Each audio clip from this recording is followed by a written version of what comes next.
Hey guys, February 19th, it's 2:40 p.m. This is about an hour after I shot the first video, and you can see how much snow we got. Man, this shit is crazy. Look how much more snow is out there. Check it out.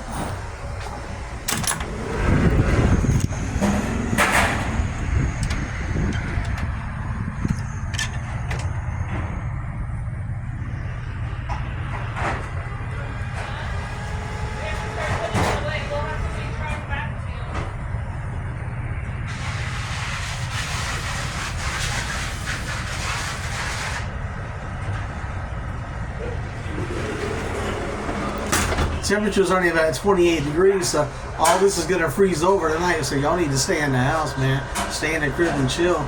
Get your drink on, get your smoke on. Go home to something to cook on, boy. All right, y'all keep it real, man. All right, peace, deuces, peace,